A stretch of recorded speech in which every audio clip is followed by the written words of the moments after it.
Here's Lamar Jackson on a recent episode of The Shop. The truth is, there's a lot of history with them not wanting black guys to play quarterback. In football? Tons of history. It started with, they can't think quick enough. This is going way back, 70s, 80s, and it's dying Every day off. y'all give me more reasons to. It's dying off, but it's still there. It's still there.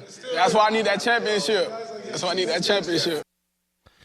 So Lamar did not. That was Maverick Carter, right? And Maverick Carter's not wrong if he goes back to that's more 60s and some 70s, not really 80s, although it was a talking point in the 80s. Okay, so if we admit that thinking, which is beyond Neanderthal type of thinking, right? If you know anything about these quarterbacks, like there's smart black quarterbacks, there's dumb black quarterbacks, there's smart white quarterbacks, there's dumb white quarterbacks. Your level of aptitude and ability to process doesn't have anything to do with the color of your skin. That's just dumb talk, right? It just is. And if you don't believe me, look around the league, right? That dated thinking is just that. But when you hear Lamar Jackson say, well, that's why I need a championship, it's still there. Does that give us any insight into this contract impasse? It doesn't give, look, here's the thing with Lamar Jackson. I've stated this time and again. We love to say, the Baltimore Ravens knew what everybody else did not.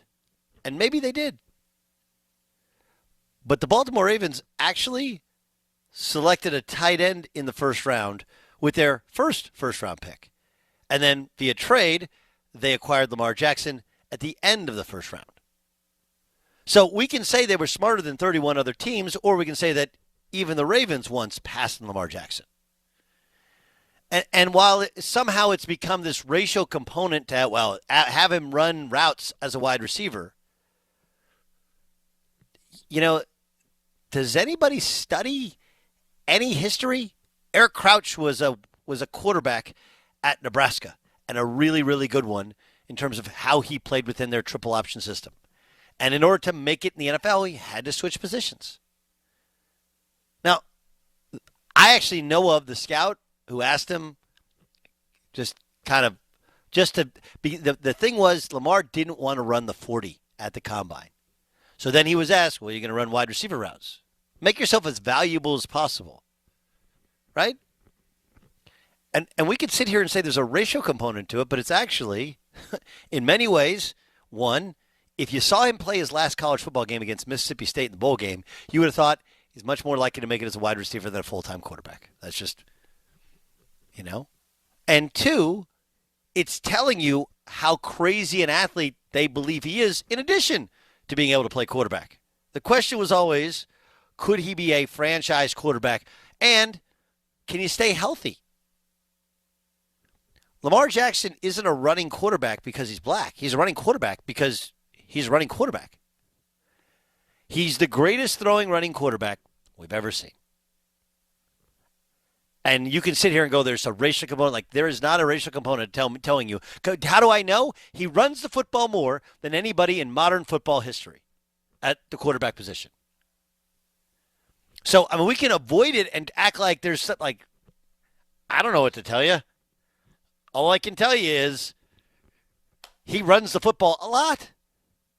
And so if it's the term running quarterback that in his mind or some people's mind says race, I can't help you because you're just making an argument out of race, which is not accurate. Although I do understand that's something that 40 years ago, there was a number of people, however small they were, that thought that way. Right?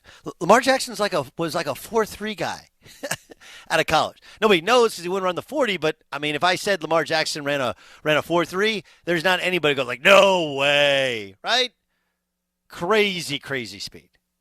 And for the most part, he stayed clear. He hasn't had any major injuries. Obviously, this year he was banged up, and this year he struggled at times. He was not as good as he was the previous year, and of course 2 years ago when he won the NFL's MVP.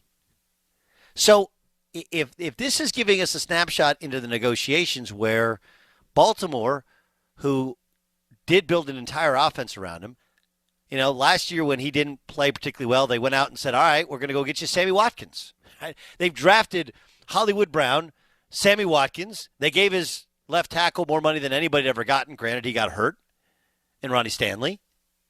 Like, they've done all these things and put him in a position to succeed.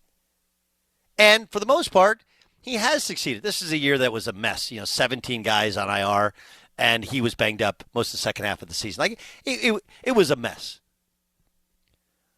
But smart negotiations would tell you, you're Baltimore, you might be bumping into his ceiling a little bit, which is still a high ceiling, right? There's a dude who's an MVP of the league and a good quarterback and showed he could lead a team from behind in the playoffs going back 2 years ago. But that's smart negotiation. But somehow the feeling is that even the Ravens, because they won't just give him a blank check, like if there's a racial connotation to it, I would give you the fact that Russell Wilson, Pat Mahomes, just to name two, are black quarterbacks who have, at one time or another, had the biggest contract in the history of the sport. It's just a statement that has no current factual basis. Maverick Carter is right, but he was right about something that was 40 years ago.